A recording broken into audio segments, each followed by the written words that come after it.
দেখুন, গতকাল কলকাতার বুকে তিনটে শহীদ স্মরণ সভা হয়েছে। একটা শহীদ মিনারে হয়েছে কংগ্রেসের পক্ষ থেকে, একটা মমতা বন্দ্যোপাধ্যায়ের ডাকে বিড়লা প্ল্যানেটোরিয়ামের সামনে হয়েছে, আর একটা আপনারা জানেন মেয়ো রোডের সামনে ওই যারা বিভিন্ন দুষ্কর্ম থেকে বাঁচতে একটি সেফ জোন হিসাবে ঋতব্রত বন্দ্যোপাধ্যায়ের গোষ্ঠীটাকে ভেবে রেখে জয়েন করেছিলেন। অর্থাৎ সে বিক্ষুব্ধ তৃণমূল বলুন আর বালিশচাটা তৃণমূল বলুন, তাদের সভা হয়েছে কালকে মেয়ো রোডে। এখন আপনারা ইতিমধ্যে এগুলো তো সব জেনেইছেন। কোন সভায় বেশি ভিড় হয়েছিল এক্ষুনি জিজ্ঞাসা করলেই আপনারা কমেন্টে লিখে দেবেন, এবং খুব সঙ্গতভাবেই লিখবেন, জেনেই লিখবেন, বুঝেই লিখবেন যে মমতা ব্যানার্জির সভায় বেশি লোক হয়েছিল, মানে তৃণমূলের দুটো সভার মধ্যে।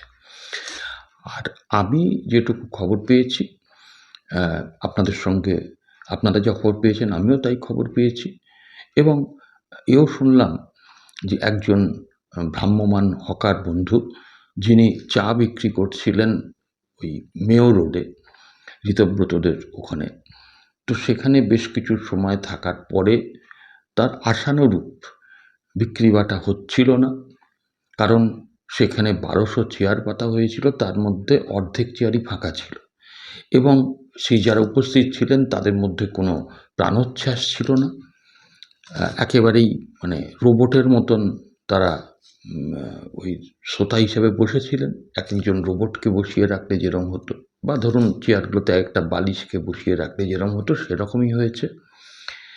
তো ওই বাদাম এবং চা বিক্রেতা দুজন ছিলেন, তারা কিন্তু ওখানে তাদের আশানুরূপ বিক্রি না হয়, তারা তাদেরই যারা সতীর্থ ভ্রাম্যমান হকার বন্ধু, যারা এরকম বিভিন্ন মিটিংয়ে চা বাদাম ইত্যাদি বিক্রি করেন, তাদের কাছে ফোন করে জানতে পারেন যে ওই কংগ্রেস এবং মমতাপন্থী তৃণমূল তাদের সভায় প্রচুর সমাগম হয়েছে, সেখানেই তাদেরকে যেতে বলেন, তারাও যান এবং সেখানে গিয়ে তাদের বিক্রি বাটা ভালো হয়েছে।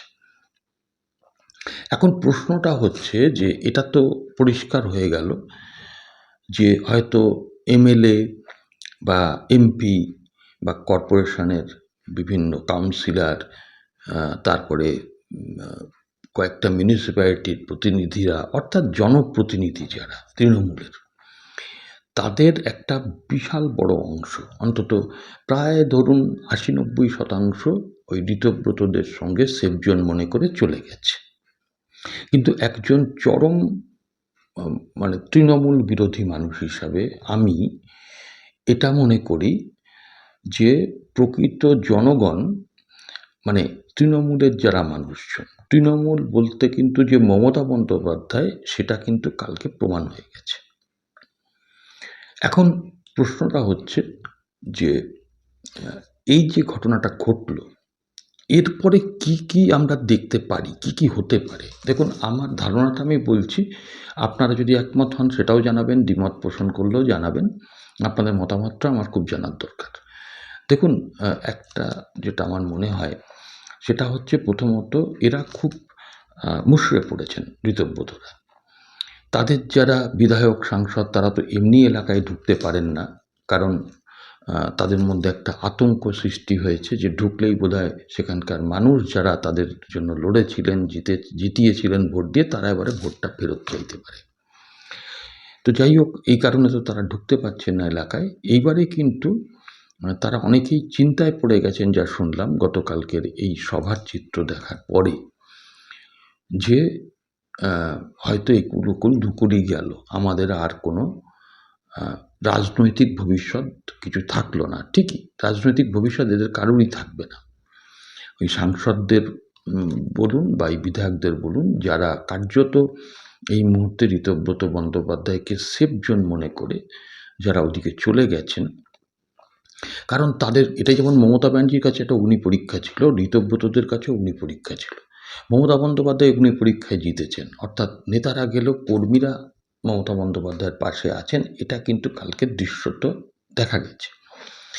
এইবারে কথাটা হলো যে এইবারে যারা ওই ধরুন যারা এই ঋতব্রত তৃণমূলকে পোষ্য বিরোধী করে রেখেছিল, তারাও কিন্তু একটু ক্যালকুলেশন করে দেখছে যে আমাদের ক্যালকুলেশনে কিছুটা ভুল হয়েছে।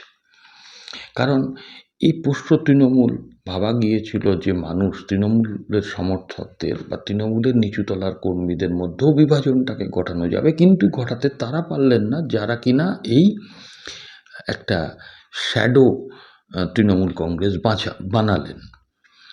তাদের নেতা ঋতব্রত বন্দ্যোপাধ্যায় গতকালও বলেছেন সাংবাদিকদের সামনে যে, বা ওই সমাবেশেও বলেছেন যে আমাদের চিহ্ন নিয়ে অত সংশয় নেই, দিল্লিতে গিয়েছিলাম, যা করার করে এসছি, ইত্যাদি ইত্যাদি। এখন এইটা হচ্ছে তাদের মধ্যে যারা বিধায়ক সাংসদ সেফজন হিসেবে মনে করে ঢুকেছিলেন, তাদের মধ্যে তো একটা দ্বিধাদ্বন্দ্ব কাজ করতে শুরু করবে, এবং তাদের মধ্যে নেতৃত্বের একটা দ্বন্দ্ব হয়ে সেই দলটা হয়তো কিছুদিনের মধ্যেই, মানে কিছুদিন বলতে আমি হাতে গোনা 2-4 দিন বলছি না, এবছরের মধ্যেই যা খবর আছে যে ঋতব্রত তৃণমূলদের মধ্যে একটা নেতৃত্ব নিয়ে সংঘাত শুরু হবে, অর্থাৎ ঋতব্রত তৃণমূলটার মধ্যেও আর একবার ভাঙন হওয়ার সম্ভাবনা আছে। আর যেটা হবে সেটা হচ্ছে যারা পোষ্য বিরোধী বানিয়ে রেখেছে তারাও দেখবে যখন এদের দিয়ে কাজ হচ্ছে না, অর্থাৎ পুরোপুরি তাদেরকে বাঁচিয়ে ওইভাবে সব বিপদ থেকে বাঁচিয়েও তো লাভ নেই, কেন দায় নিতে যাবে তারা তো সংখ্যাগরিষ্ঠ। তো স্বাভাবিকভাবেই এটা যেমন হবে, আর একটা দিক আমার মনে পড়ছে, সেটা হলো যে মমতা বন্দ্যোপাধ্যায়, আমি একদম চরম বিরোধী হয়েও বলছি, মমতা বন্দ্যোপাধ্যায় বা তৃণমূল কংগ্রেসের একজন চরম বিরোধী হয়েও বলছি, যে সামনে পৌরসভা বা কর্পোরেশন যে নির্বাচন, এই নির্বাচনের আগে যদি কোনোভাবে ওই নির্বাচন কমিশন চিহ্নটাও, তৃণমূলের যে জোড়াফুল চিহ্নটাও যদি দিয়ে দেন ঋতব্রত বন্দ্যোপাধ্যায়দের, তাহলেও কিন্তু তারা কার্যত নোটার থেকেও কম ভোট পাবেন তাদের প্রার্থীরা ওই জোড়াফুল নিয়েই। এটুকু আমার ছোট্ট ধারণা থেকে বলছি। এবং পশ্চিমবাংলায়, হ্যাঁ, এটা ঠিক যে শাসক বিরোধী ভোটটা একাধিক ভাগে ভাগ হবে, এটা মমতা বন্দ্যোপাধ্যায়ের আমলেও তো মমতা বন্দ্যোপাধ্যায় ওইভাবে কংগ্রেস, সিপিএম, আইএসএফ, বিজেপি সব ভাগ করিয়ে রেখেছিলেন, তো এক্ষেত্রেও ভাগটা হবে, কিন্তু অন্তত পক্ষে আমি বলছি না মমতা বন্দ্যোপাধ্যায় হ্যাঁ জেলায় জেলায় হয়তো যাবেন, আন্দোলন শুরু করবেন, কারণ কালকে তার অগ্নি পরীক্ষা হয়ে গেছে, তার অ্যাসিড টেস্ট হয়ে গেছে, জনগণ আমার সঙ্গে আছে, সুতরাং মমতা ব্যানার্জি হয়তো এবারে আন্দোলনের পথে নামবেন, কিন্তু মমতা বন্দ্যোপাধ্যায়ের যারা রাজনৈতিকভাবে শিরদাঁড়া, তৃণমূল কংগ্রেসের শিরদাঁড়া হয়ে যেটা এতদিন ধরে তৃণমূলকে কোনো রকম শর্ত ছাড়া, অর্থাৎ যাকে বলে নিঃশর্তভাবে সমর্থন করে এসেছিলেন, সে সংখ্যালঘু সম্প্রদায়ের একটা বড় অংশের ভোট কিন্তু আমার ধারণা, বা সমর্থন, ভোট না বলাই ভালো, সমর্থন কিন্তু মমতা বন্দ্যোপাধ্যায় পথে নামলেও তার মতন আগের মতন কিন্তু সেই সমর্থনটা থাকবে না, কারণ তারা সংখ্যালঘু সম্প্রদায়ও বুঝে যাচ্ছেন যে প্রকৃতপক্ষে সারা দেশব্যাপী যে লড়াই, সেই লড়াইয়ের ক্ষেত্রে তো অন্যান্য রাজ্যে লড়াই হচ্ছে, কিন্তু পশ্চিমবঙ্গের ক্ষেত্রে মমতা বন্দ্যোপাধ্যায়ের আর বিজেপিকে সেই অর্থে আটকানোর কোনো ক্ষমতা নেই। সুতরাং বিরোধী হিসাবে এই সংখ্যালঘু ভোটটা একচেটিয়া যেমন মমতার দিকে আগে ছিল, সেইটা কিন্তু এবারে বাম কংগ্রেসও তার মধ্যে থাবা বসাবে বলে আমার ধারণা।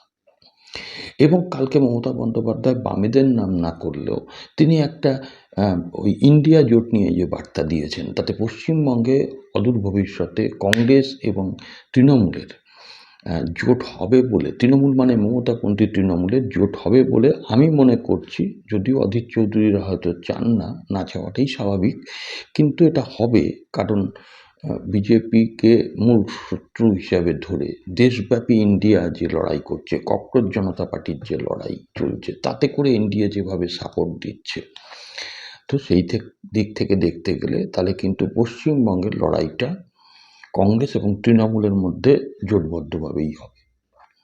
এখন বামেরা কি করবেন সেটা তো আমি বলতে পারছি না, তবে কংগ্রেস তৃণমূলের যে জোটটা হবে এটা কিন্তু দিনের আলোর মতন পরিষ্কার অন্ততপক্ষে এই মুহূর্তে দেখা যাচ্ছে। তবে রাজনীতির কথা তো বলা যায় না, শেষ অবধি অপেক্ষা করতে হবে, কারণ রাজনীতি হচ্ছে একটা সম্ভাবনার শিল্প। সুতরাং এই মুহূর্তে যেটুকু দেখলাম, যেটুকু বুঝলাম, আমি আপনাদের সামনে বললাম। এবং অবশ্যই গতকালকের সভার পরে তৃণমূলের মধ্যে একটা অতিরিক্ত যে একটা সাহস সঞ্চয় হয়েছে, সেই সাহস নিয়েই বা কতটা রাস্তার লড়াইতে মমতা ব্যানার্জি এই মুহূর্তে দাঁড়িয়ে এগিয়ে নিয়ে যেতে পারেন লড়াইকে, সেটাও একটা দেখা বোঝার আছে। যাক, আপনারা আপনাদের মতামত একটু জানাবেন। ভিডিওটাকে পারলে যদি মনে করেন শেয়ার করবেন, এবং অবশ্যই অনুরোধ করব যারা সাবস্ক্রাইব করেননি তারা সাবস্ক্রাইব করে পাশে থাকবেন। আজকে এইটুকুই, আবার দেখা হবে পরবর্তী এপিসোডে।